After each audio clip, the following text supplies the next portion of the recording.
Bienvenidos a una nueva forma de ver televisión. WowMX.tv.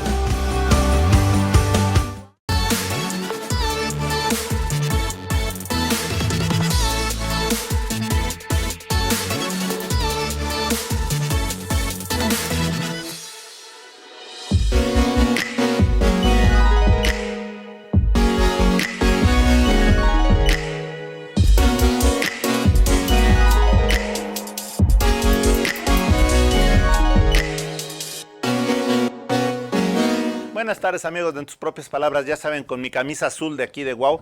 Estoy muy contento porque hoy vamos a tener la charla con un creativo. Y en ese sentido recuerdo uno de los versos de Machado que musicalizara Joan Manuel Serrat, que dice: nunca perseguí la gloria ni dejar en la memoria de los hombres mi canción. Y si bien es cierto que hoy no vamos a hablar de canciones, sí vamos a hablar de la labor creativa de alguien que busca trascender y está trascendiendo a su manera. Estamos hablando con Carlos Meléndez, director de cine. Gracias, Carlos. Alex, qué gusto estar aquí, de verdad, qué gran introducción y muy contento de poder compartir con ustedes.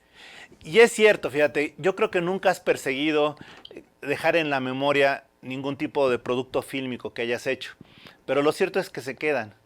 Y en ese sentido, te pregunto, ¿cuál es tu compromiso con tu creatividad? Qué bonita pregunta. O sea, creo totalmente... A mí el cine me ha salvado la vida muchas veces. Creo que no nos damos cuenta del poder de las historias hasta que las necesitamos. Entonces, cuando yo decidí dedicarme a este oficio, o sea, realmente se volvió para mí una forma de dejar un legado y de entender mi propia vida y el significado de mi propia vida, pero con eso compartirla. Creo que el cine, justamente en esta experiencia colectiva que permite, pues, compartir tu punto de vista, tus ideas, tus emociones y ver que eso conecta y que se vuelve trascendente para otras personas, es lo que a mí, híjole, me mantiene en el camino de hacer cine. Wow, eso es importante, pero ese camino empezó como una vereda. Hay gente que crea norias, hay gente que crea caminos, hay gente que crea legados. En este momento, tú platícanos, ¿cómo fue lo que iniciaste? ¿Cómo fue que arrancaste? Uy, pues es una larga historia, pero básicamente yo vengo de una generación en la que pues los tres grandes todavía estaban abriendo camino a nosotros, es decir, Guillermo del Toro, Cuarón y Alejandro González Iñárritu. Cuando yo empecé a estudiar cine, o más bien como quería estudiar cine, apenas ellos estaban despuntando, entonces todavía en México no había como un ejemplo tan claro a seguir de que algo así pudiera ser posible. Yo recuerdo pues, que mis papás, yo muchas veces, nadie de mi familia se dedica al cine, entonces el hecho de querer estudiar cine era una locura, era como de, estás loco. Me insistieron 1000 veces en que no lo hiciera, y yo fui muy terco, yo lo tenía muy claro desde mucho tiempo. Me corrieron de muchas escuelas porque yo estaba terco en quiero hacer cine, y entonces por X o por Y razón, pues como que no se me daba. Entonces, básicamente llegó un momento en el que estudiando en una universidad pude entrar a una producción para MTV Londres. Y me acuerdo, yo desde antes hacía mis cortos con mis camaritas, hacía cortometrajes con lo que tuviera, con mis amigos. Incluso en alguna ocasión llegué a usar el dinero de la colegiatura para ponerme a filmar en lugar de pagarla. Entonces, bueno, fue la pesadilla con mis papás. Y un día entrando en la universidad, una persona me dijo, oye, hay un director de cine que quiere conocer gente de México. Para que hablen acerca de la juventud. Conocí a este director y estaban haciendo una película que se llevaba a cabo en México, en Los Ángeles, en África y en Rusia. Y les dije, por favor, si hacen la película, déjenme por favor trabajar para ustedes. Se hizo la película, entré a trabajar con ellos y de ahí tuve la oportunidad de seguir con esa producción en Los Ángeles y después me fui a filmar con ellos a África. Cuando yo bajé del avión, o sea, le dije a mis papás, no hay forma de que nadie en el mundo me mueva de aquí. Esto va a suceder. Y desde entonces ha sido un camino, pues ya de casi 20 años en los que he estado manteniéndome, luchando por hacer cine, por contar historias de cualquier formato, en cualquier manera, con tal de poderlas compartir. Entonces ha sido un camino que evidentemente ya cuando entraron los grandes cineastas mexicanos empezaron a abrir un nuevo camino de esto es posible. y es un camino que he estado yo recorriendo, pues sí, a lo largo ya de casi 20 años de estar, desde que me bajé de ese avión y dije, esto lo tengo que hacer, lo tengo que llevar a cabo, ¿no?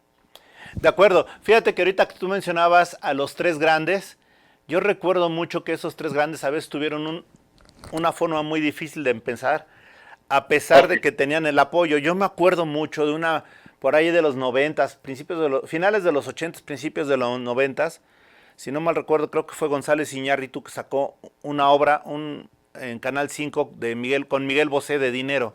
Entonces decían que lo habían anunciado mucho y todo, y cuando yo la veía con el debido respeto, no encontré en ese momento elementos para decir, oye, va a ser grande, va a ser bueno. Me pareció una obra X, pero no me imaginé que fuera a trascender el director de una forma tan importante, ¿no? Entonces, pues hay veces que por las producciones, cuando son incipientes, no las vislumbras hacia más adelante. En ese caso, ¿te ha tocado ya hacer alguna producción que alguien te haya dicho algo sobre cómo vas a llegar a ser? Pues mira, en realidad creo que es muy cierto lo que dices. Yo llegué a Los Ángeles el año pasado y llegué con la meta de cumplir 40 años estando en Hollywood. Y desde que yo empecé a trabajar en el cine, hace 20 años, yo en realidad yo no quería salir de México. Yo tenía muy claro que quería hacer cine mexicano, que quería quedarme en mi país. Y las adversidades que se han puesto en el camino y también lo que se fue trazando a lo largo de estos 20 años me fue trayendo para acá. Y yo no me daba cuenta de eso. Y creo que mucho de la obra que yo he estado haciendo como director, yo tengo 10 cortometrajes, he trabajado en 3 películas, como director, series para Netflix, comerciales. Y como dices, creo que en el momento de que lo estás haciendo, disfrutas tanto el momento de hacerlo, que después te olvidas que lo hiciste. Cuando llegué aquí a Los Ángeles, creo que justo a partir de este año, es que he estado revalorando todo el recorrido que ya tengo. Creo que es la primera vez en mi vida en la que digo, ok, o sea, he batallado mucho por estar aquí. Y creo que es la primera vez que yo mismo he sido mi propio crítico, el más cruel, de decir, no, necesito más, no es perfecto, no está quedando como debe, no llegó a tal cosa. Y creo que es la primera vez que estoy empezando a hermanar un poco conmigo, decir, no, vas bien, estás en el camino, esto es. Lo que pasa es que muchas veces, me lo decía un amigo también, me decía, creemos que el sueño está más lejos de lo que ya está. Y me dice, el sueño ya estás ahí, ya es eso. Simplemente es como, vive el presente más que estar creando bajo esta idea de lo que crees que tiene que ser el futuro, ¿no? No, me imagino que sí. Ahora, perdóname. Nuevamente me voy a los tres que dijiste, a los tres grandes, ¿no?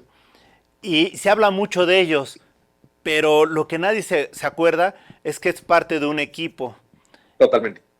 Entonces, platícanos cómo haces para tener un buen equipo, cómo haces para armar a tu crew, a tu tripulación en este camino de la producción. Yo creo que tiene que ver mucho con que tengamos de entrada, mismos valores y mismas visiones del oficio. Me queda claro que en el cine la gente hace películas por distintas razones. Hay gente que lo hace por dinero, hay gente que lo hace por negocio, hay gente que lo hace puramente por arte, hay gente que también en ciertos momentos de su vida lo tiene que hacer por una o por otra razón. Y creo que para mí lo importante siempre con la gente con la que conecto es conectar desde el punto en el que la razón por la que queremos hacer algo en ese momento sea la misma y conectemos en algo esencial. La verdad es de que hacer cine es un privilegio y nos dan la oportunidad de jugar con el cine. O sea, la cosa es jugar a los sueños.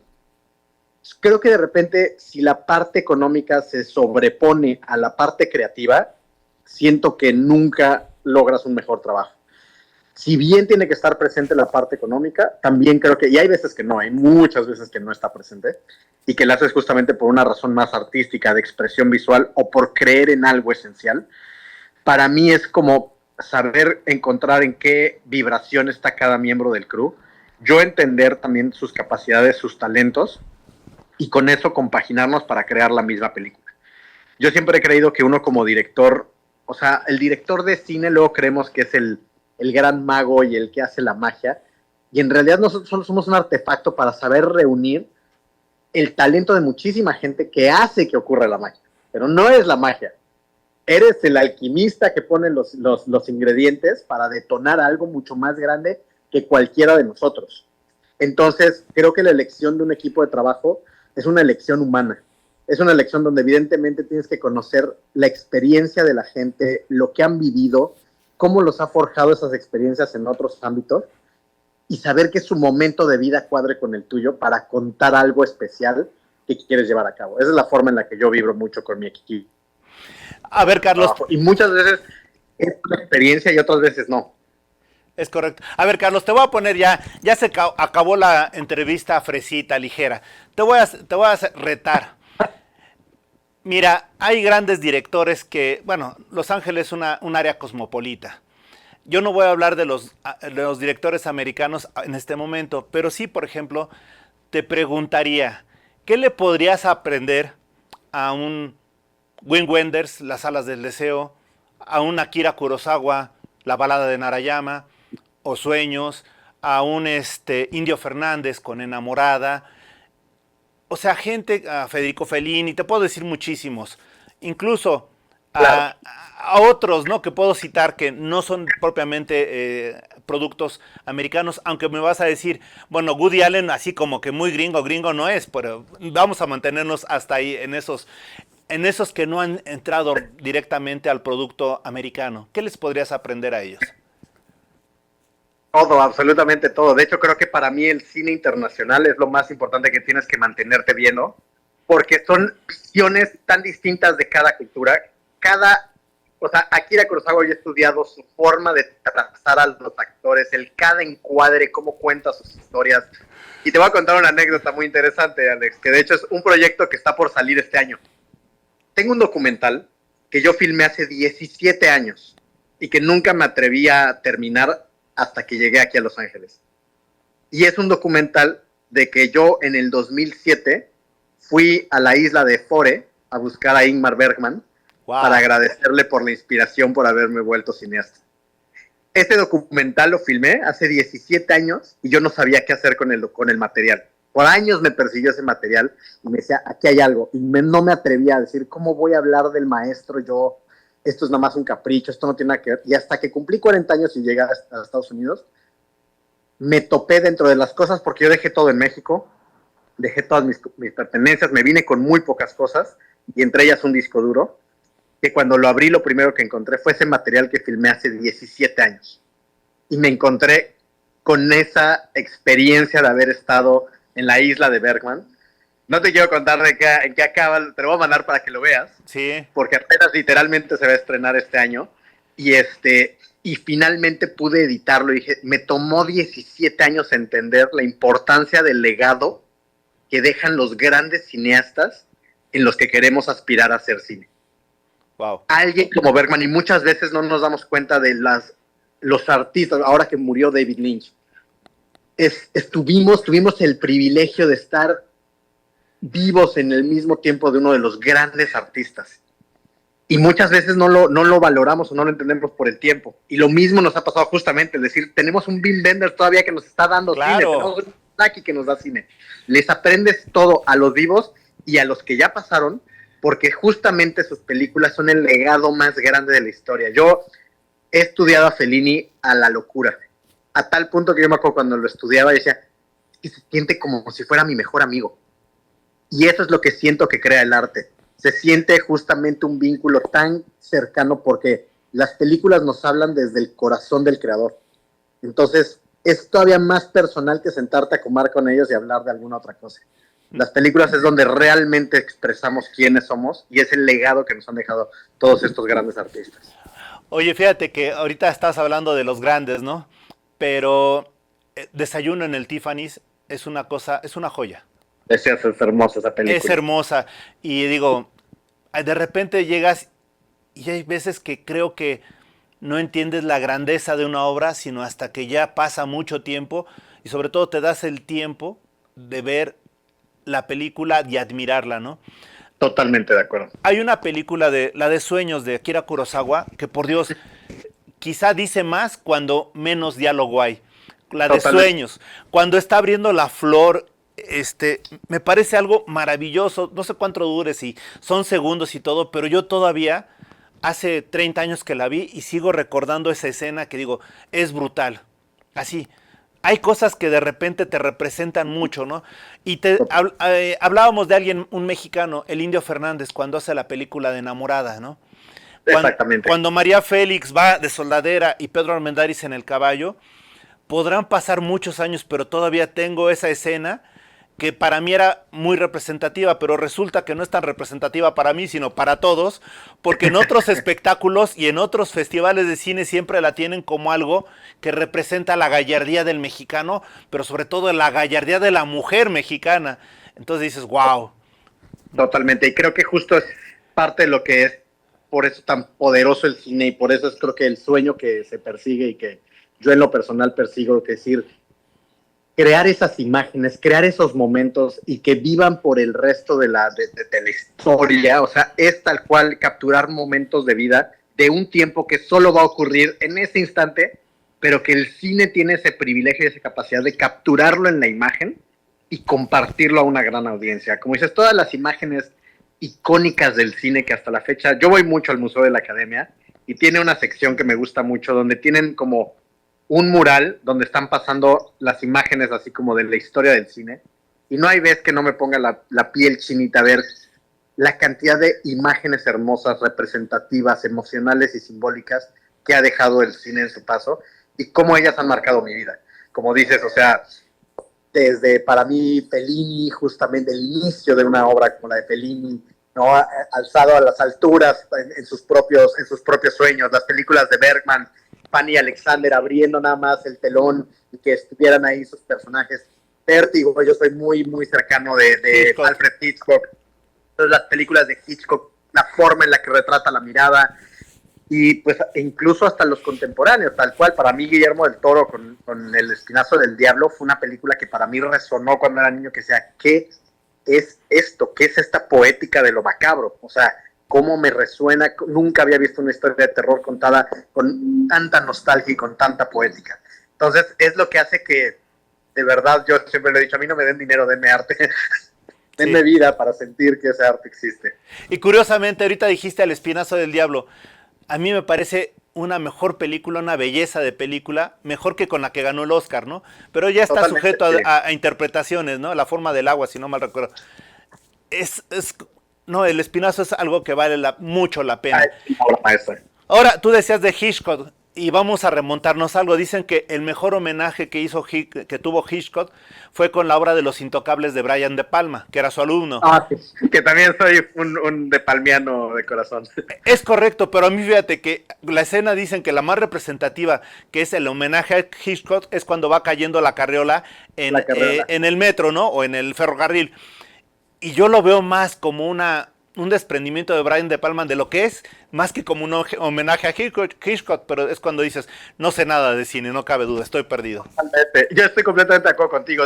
Creo que todo el mundo compara mucho a De Palma, casi como un copión de Alfred Hitchcock, y cuando yo soy muy fan de Brian De Palma, y cuando te das cuenta en realidad de todo lo que él aporta al lenguaje narrativo y al lenguaje audiovisual, De Palma es su propio monstruo, él es su propio lenguaje, incluso la influencia que tiene del cine de horror italiano está siempre presente, no solamente creo que inicia con el lenguaje de Hitchcock y lo evoluciona a una cosa completamente suya. Sí, ahora otra de las cosas, tú decías un David Lynch. Yo recuerdo una película que nunca tuvo el reconocimiento que merecía, que fue Terciopelo Azul. Siempre se referían a otras, pero esa no, y creo que también es una obra muy bien lograda. Entonces, cuando de repente ves las calificaciones, a otras les dan mayor nivel que a esa, y dices, oye, pero ¿por qué la dejaron atrás? Quizá porque la cuestión comercial, o quizá que eran los actores no tan famosos, etcétera, pero de repente dices, no cabe duda, no sé nada de cine. Sí, total, y además hay algo que pasa que es muy cierto con el cine, y yo también creo que es muy cierto incluso con mi propia obra, en el sentido de que el tiempo es la que le va dando realmente, la que va a hablar por la obra. A mí me pasó, yo tengo dentro de mis cortometrajes, hay uno de los primeros que hice que se llama Bestia. Es un corto que cuando lo hice, o sea, era la cosa más horrenda del mundo, nadie lo pelaba, o sea, fue así como en ningún festival lo tomaban, y lleva 14 años presentándose. De hecho, justo vengo llegando ahora de Filadelfia, que me hice una retrospectiva de cortometrajes míos, y me pidieron Bestia. Y decía, qué locura que cuando salió este cortometraje nadie lo pelaba, era una cosa que nadie entendía, que era el patito feo, y ahora lleva 14 años que se sigue mostrando y mostrando y mostrando. Muchas veces no sabemos, o sea, no sabemos qué es lo que estamos haciendo, no sabemos la vida de la obra. Yo también creo que, por ejemplo, el año pasado vimos varias películas y hay un par en los últimos años que digo, nos vamos a arrepentir de no haberle dado el valor a esta película. Babylon, por ejemplo, a mí se me hizo una gran película que digo, esa película la vamos a revalorar en los siguientes años. Y Challengers, por ejemplo, para mí era una de las películas que del año pasado fue magistral y no puedo creer que no le hayan dado el valor que tenía. Y dije, vamos a ver en un par de años cómo se mantiene esto. ¿Qué es lo lindo del cine? Ahora que Tiburón cumplió sus 50 años, ¿no? Es correcto. Qué locura que siga teniendo tanta lectura esa película. Coincido contigo, de repente hay escenas que son ícono y qué decir algo. Estamos hablando de los directores, pero se nos olvida algo básico, la música. Jamás se te va a olvidar a John Williams con Tiburón tun tun tun tun tururú, o Ennio Morricone con El bueno, el malo y el feo. Totalmente. O bueno, ¿qué te puedo decir? Hay tantas cosas que de repente dices, no, es increíble cómo la música puede ser el complemento perfecto para una obra de arte. Totalmente de acuerdo, totalmente de acuerdo. Y además yo creo que el cine y la música, o sea, son las artes que están más cercanas, incluso más que mucha gente dice como, no, la pintura, no, en realidad yo creo que es la música, porque tanto el cine como la música construyen a partir del tiempo y construyen a partir del ritmo y de la dinámica, entonces por eso son como hermanas, o sea, van de la mano y la música realmente le da vida completa a la imagen, o la ausencia de ella le da también vida a la imagen. Oye, Carlos, ¿y tú te atreverías, digo, a llevar toda la que es la producción y la dirección de una obra musical? Sí, claro, yo, fíjate que la verdad soy muy, o sea, yo me he estado especializado a lo largo de mi carrera mucho en los géneros fantásticos, ¿no? Lo que es horror, terror, thriller, suspenso, son géneros que me gustan muchísimo y en los que tengo mi corazón vive ahí. Pero también a lo largo de mi carrera he intentado explorar tanto distintos medios como distintos formatos y distintos géneros. Entonces, yo la verdad es de que encuentro una gran pasión por meterme en explorar nuevos formatos también. Entonces, me encantaría a mí tanto el musical como otros géneros, así que creo que son formas. Creo que para mí lo que dicta el cómo hacer algo es tal cual la idea y la historia. Cuando te llega ese rayo de inspiración, si logras escuchar la historia, para mí es algo que viene de otro lugar fantástico que cuando la escuchas ella te dice qué quiere ser, qué debe de ser, cómo debes de contarla y yo nada más yo nada más interpreto lo que esa idea o esa historia cómo quiere expresarse. Wow. Oye, y en tu dirección, ¿qué tanto lugar hay para la improvisación? Y te lo comento porque recordarás que en el Cine de Oro había un actor que era Tintán que decían que le dabas un guión y él hacía con el guión lo que quería. Improvisaba demasiado. Quizás sea un mito o no, pero tú en tu caso como director, ¿qué tanto le das a los actores que creen, que improvisen, que demuestren de qué están hechos?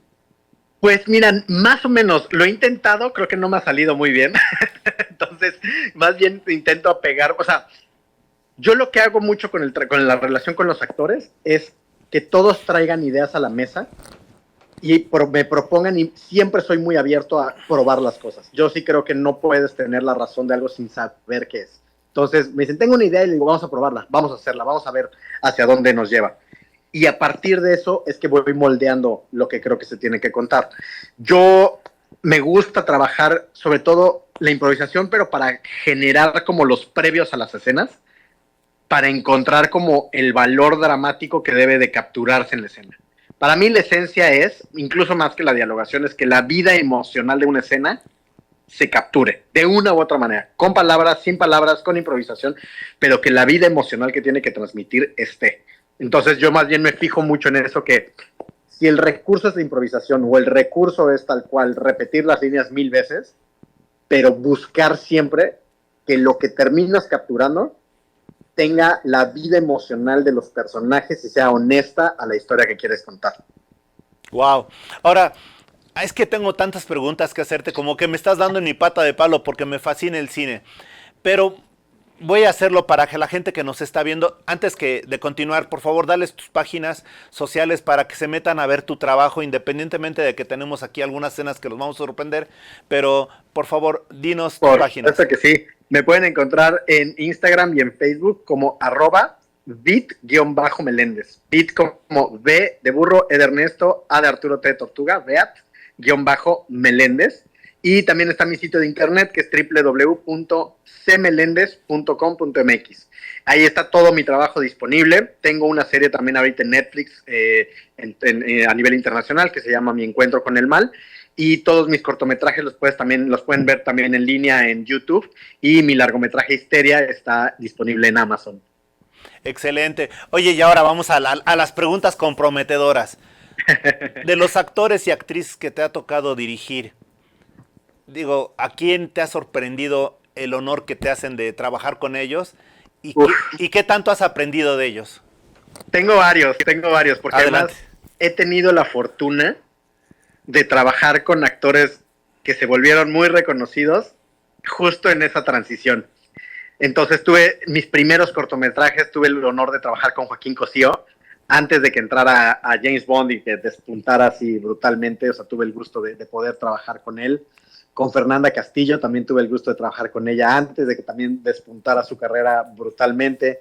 Con Humberto Busto, que él, bueno, ya venía de haber hecho Amores Perros, pero de ahí empezó a crecer muchísimo y todavía en ese inter logré trabajar con él.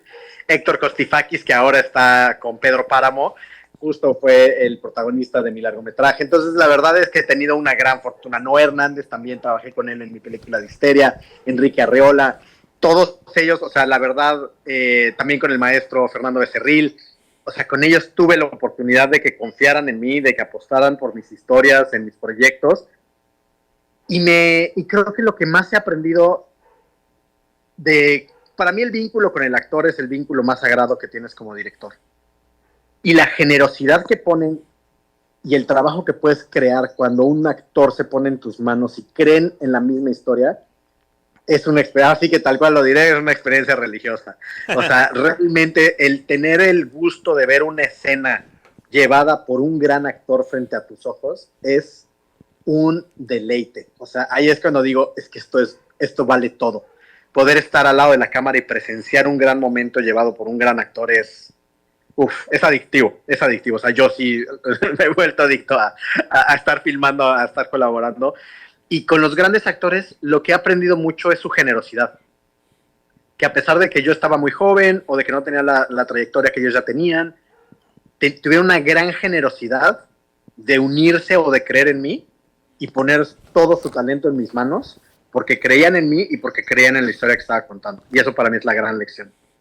Ahora, digo, ya los dijiste, hay grandes actores de los que has mencionado, pero ¿con qué actor anglosajón o actriz anglosajona o de otra parte que no sea México te ha tocado trabajar y qué tan afín ha sido tu ideología al momento de dirigir? Pues mira, mi primer película, de hecho la hice aquí en Los Ángeles, se llama After School. Es una peli muy pequeñita, independiente, que tuve el gusto de trabajar con Mauricio Mendoza y con Jennifer Berners, que ambos son latinos, pero que llevan toda su vida viviendo aquí en Estados Unidos. Y fue muy interesante para mí ver incluso como su forma de trabajo, como era pues ya una formación muy grande. Y ahora que estoy viviendo aquí en Los Ángeles, ha sido un encuentro bien interesante de ver culturalmente e incluso en la forma de hablar cómo empiezan a compaginarse nuestras culturas. Creo que es una parte esencial, o sea, al final de cuentas la comunicación. Y culturalmente cargamos con 1000 cosas diferentes. Entonces yo me he dado cuenta incluso de mi forma de hablar, las cosas que tengo que empezar a modificar para darme a entender. Y creo que uno como director es constantemente un traductor. Y tienes que traducir tus ideas, no solo al inglés, al español, sino al lenguaje del actor que trabaja de una manera, al lenguaje del fotógrafo que trabaja de otra manera, al lenguaje del de arte que trabaja de otra manera. Entonces, todo el tiempo tienes que traducirse en distintos lenguajes. Entonces, ahora justo que estoy acá, estoy explorando mucho ese encuentro de culturas y pues que al final también te hacen crecer personalmente, ¿no? Ahora bien, ¿te animarías a dirigir teatro? De hecho el año pasado hice mi primera obra de teatro. Justamente el año pasado tuve el honor de estrenar El Valle Inquietante, que fue mi primera obra de teatro. Se presentó en 3 teatros en la Ciudad de México, en el Foro Shakespeare, en la Teatrería y en el Círculo Teatral por 17 funciones. Y fue una experiencia maravillosa. O sea, hacer teatro es otro monstruo, me encantó. Pero también el teatro es un medio en el que el director, pues, hace su trabajo y luego ya no existe. Empieza la función y está en manos de los actores. Y en el cine tú dices, corte, va de nuevo, y pues para mí fue bien importante, bien interesante confiar en los actores y decir, chin, no puedo parar la función. Pero dijiste algo, confianza. Pero para confiar en los actores, ellos deben de confiar en lo que estás haciendo. Totalmente. Entonces se llega a una cohesión muy interesante. En ese sentido, ¿quiénes fueron los actores que apostaron contigo? Samantha Coronel, Sofía Sanz y Jorge Escandón. Fueron los tres actores del Valle Inquietante. ¿Sentiste la diferencia? Además, me refiero en el equipo, no tanto en la producción o en el desarrollo de la obra. Totalmente. O sea, el teatro tiene algo. Yo siempre fui muy cercano al teatro de niño y siempre me llamó mucho la atención porque además, así como está la magia del cine, está la magia del teatro. Y el teatro tiene esta capacidad, esta cualidad de que un elemento en un escenario te genera toda una ilusión. Y es brutal el lenguaje de los sueños y de la sugestión en el teatro. Para mí fue así, abrir una puerta de sueños y que dije, qué locura es esto. O sea, porque más aquí en el cine estás acostumbrado a que si quieres ver la nave espacial, pues órale, a ver cómo la construimos, y a ver cómo la ponemos, y a ver cómo nos la inventamos para que se vea. Y en el teatro de repente aquí no necesitas verla. Entonces, activar es un juego lúdico de constante activación de los sentidos que fue una delicia para mí poder explorar. Y eso, o sea, poderme dar cuenta de poder contar una historia sin tener que buscar el gran presupuesto de las películas fue para mí así como de, oh, perfecto, buenísimo. Ahora, estamos hablando de dos cosas, dos mundos, ¿no? Cine y teatro. Pero también cuando te vas a la televisión y sobre todo a los proyectos de televisión por resultados, qué difícil ha de ser, ¿no? No sé si te ha tocado. Es un reto bien complicado, es un reto, o sea, yo estoy muy agradecido de que he podido estar dirigiendo televisión constantemente, pero son proyectos en los que tú como director no tienes la palabra final. Tú eres alguien que llega a ejecutar una visión de alguien más. Entonces, entenderla, acoplarte, poderte meter justamente en la cabeza de un showrunner y ejecutar en tiempo y forma es una aventura completamente diferente. Y es una cosa que ahora además, por ejemplo, yo ahora estoy trabajando en formatos verticales, donde literalmente tienes que hacer la copia de una película ya existente y te dicen plano por plano tiene que quedar igual. Entonces, como director tienes que saber cómo ejecutar eso en función pues de un proyecto en el que tú eres una herramienta más. Wow. Y para ti Carlos, como director, ¿te ha sido más fácil generar risas o generar lágrimas? Curiosamente yo creo que risas, a pesar de que lo que intento generar más es suspenso y horror. Curiosamente la comedia y el horror van muy de la mano y siento que la forma en la que yo intento transmitir y contar mis historias tienen que ver mucho con la línea que hay entre el horror y la comedia, el drama y lo absurdo. O sea, creo que hay una línea justamente muy interesante en la que justamente ríes de tristeza, gritas de felicidad. Esa es la línea que a mí me gusta explorar. Ahora con el Valle Inquietante, con la obra de teatro, es una obra que mezcla ciencia ficción en el escenario. Y que cuando yo le empecé a escribir, yo pensaba que era un gran drama, hasta que una gran maestra y gran guionista me dijo, esto es una comedia. Y le dije, ¿qué? ¿Cómo? Pero pues al final es cierto, el gran drama viene de la gran comedia. O sea, más bien las risas vienen de una gran comedia. Entonces, de un gran drama, perdón. Entonces, ahí es cuando te das cuenta justo como de cómo como director la materia emocional que usas muchas veces genera otra respuesta de la que esperabas y creo que es lo que hace que también sea muy rico.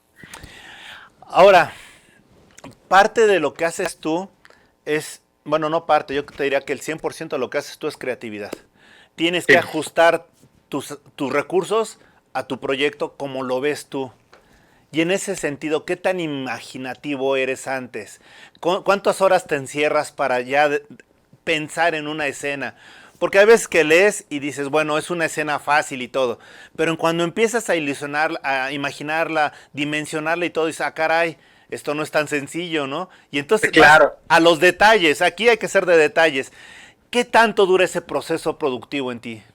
Pues mira, para mí es un proceso que puede durar toda la vida, pero usualmente por proyecto tienes un... De hecho, yo hago muchísimo trabajo de análisis, de imaginación, de planeación, y al final siempre me quedo corto del tiempo que quisiera tener. O sea, literalmente te puedes pasar años intentando generar una historia y siempre vas a descubrirle más y más y más y más y más. Muchas veces te dan 2 semanas, muchas veces te dan un mes, muchas veces te dan 2 meses, y a veces te toma 7 años, a veces te toma 17 años. Por ejemplo, este documental de Bergman, yo lo filmé hace 17 años y por más que en 17 años yo lo veía y lo veía y lo veía, no encontraba por dónde era, no encontraba cómo editarlo. Hasta que 17 años después lo vi y dije, ya, ahí es.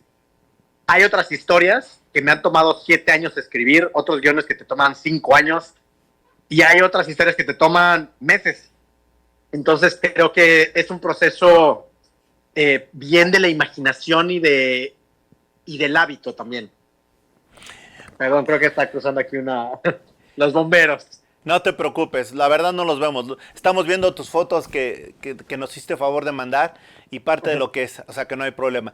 Y otra de las cosas, Carlos, alguna vez escuché a algunos directores que estaban hartos a veces de los actores, porque los actores ya tenían su forma de ser, estaban cuadrados, lo que tú quieras, gustes y mandes.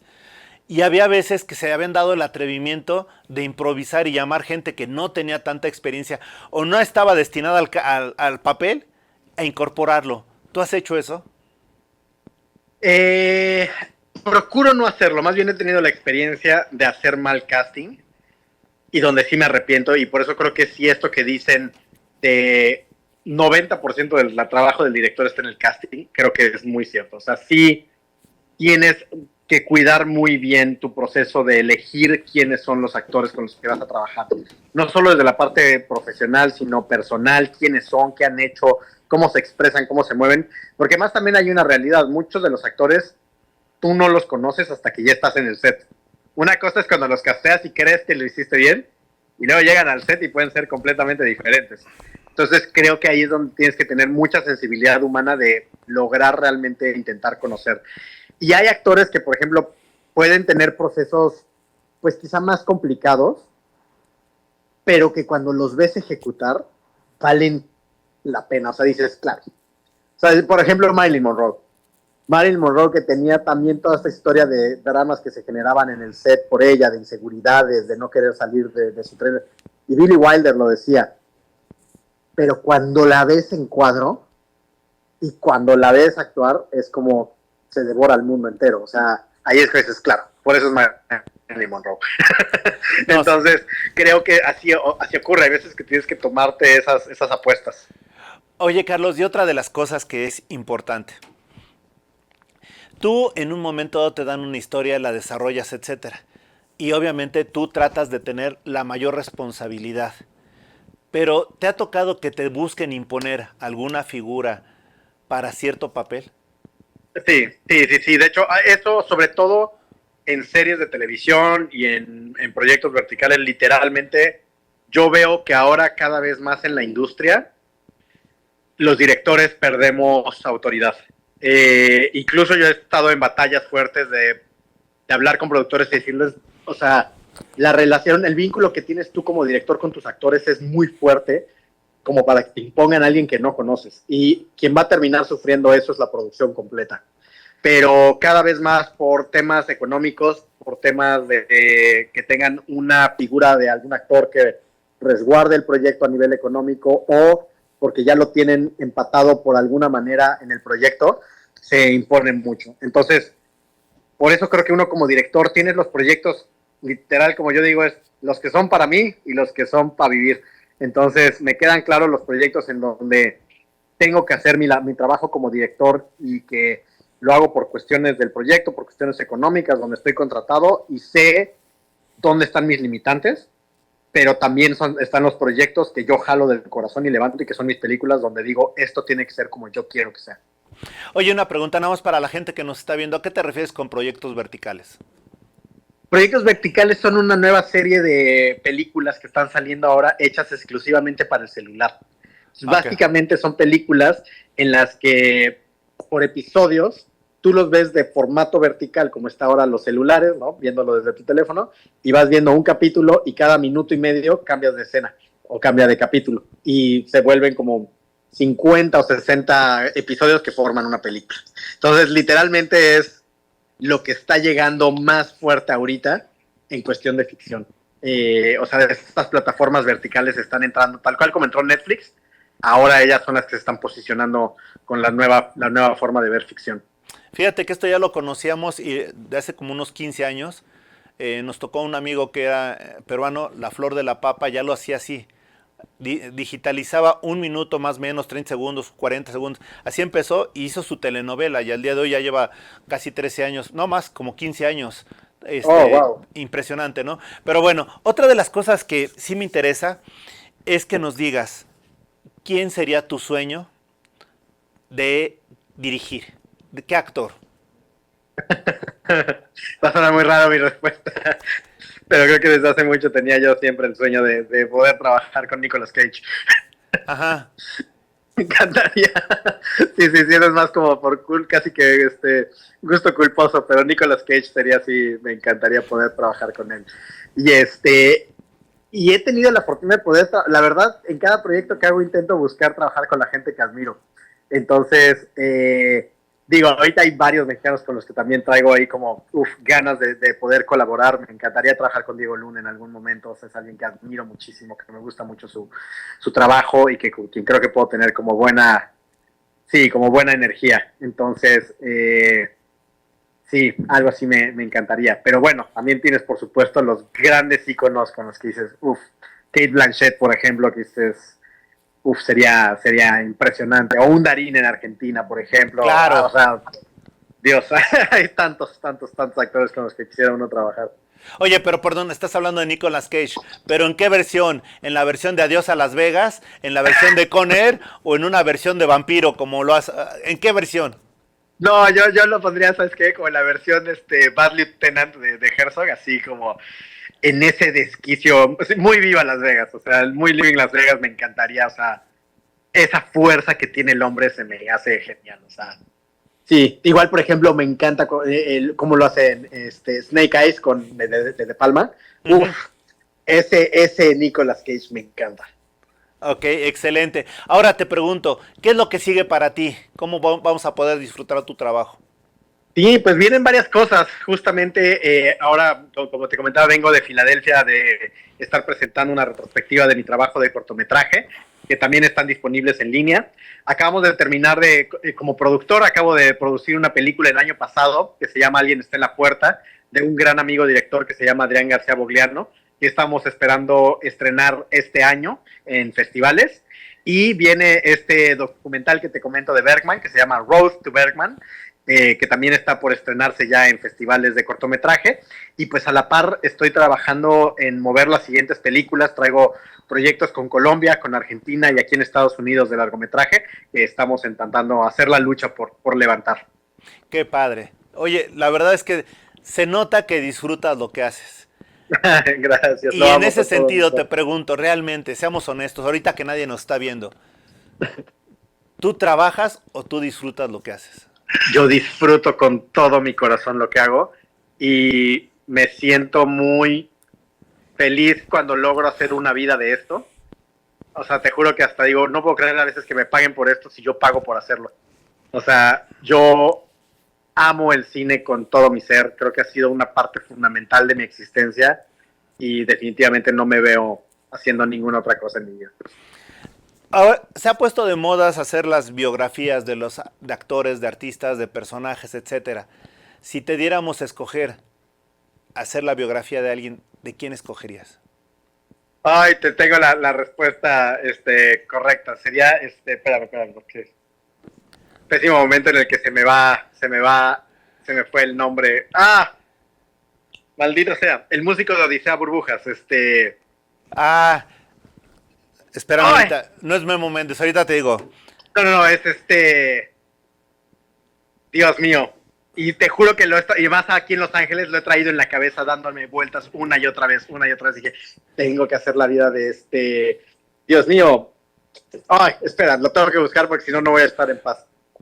Bueno, espérame un segundo, no. Ahorita le voy a pedir a producción que si nos hace favor de buscarlo. A ver, músico de Odisea Burbujas para que nos apoyen.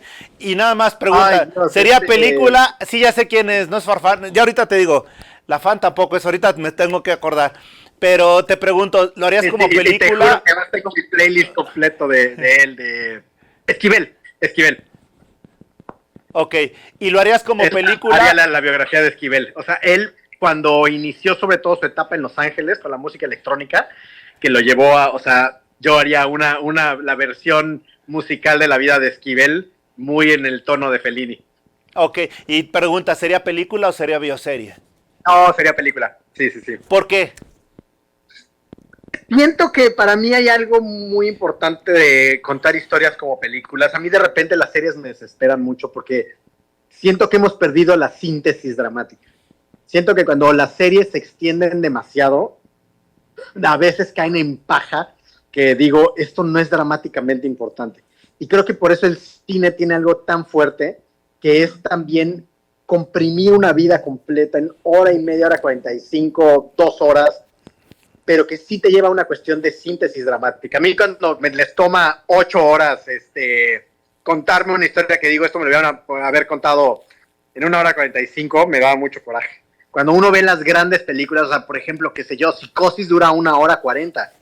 Es como, a ver, si logramos contar estas películas tan poderosas, tan fuertes en este tiempo, ¿por qué necesitamos 8 horas? Creo que son formatos distintos. A mí las series me interesan, pero el cine siempre para mí va a ser como el gran ejemplo de narrativa. Sale, salvo que se justifique, ¿no? Por ejemplo, yo entiendo las de Harry Potter que eran 9 o 8 Claro. porque es por libro, ¿no? O Star Wars que es por capítulo, está bien, porque así fueron pensadas. Pero Claro. cuando son 3 temporadas, dices, oye, pues ya, en la temporada 1 lo debieron de haber cortado, ¿no? Bueno, Exacto. perfecto. Carlos, nos estamos acercando al final, te agradezco mucho. Me ha Muchas parecido gracias, Alex. sumamente interesante tu entrevista y solo te pediría un favor. A reserva de que cuando estés en México vamos a repetir otra entrevista o a hacer otra entrevista, yo te diría, en tus propias palabras, ¿quién es Carlos Meléndez? Carlos Meléndez es un director y guionista absurdo, loco, apasionado, que vive en lo fantástico. Excelente. Pues te agradezco mucho, Carlos. Gracias. Gracias, por hacer Alex, que esta. estés muy bien. Gracias por hacer esta charla posible y sobre todo gracias a ustedes que nos han visto en sus dispositivos digitales, en sus computadoras personales, en su casa, en las redes. En fin, muchísimas gracias y aquí seguimos platicando con mexicanos que están emprendiendo y están haciendo cosas importantes. Gracias, Carlos, y hasta la próxima. Muchas gracias, nos vemos. Hasta luego.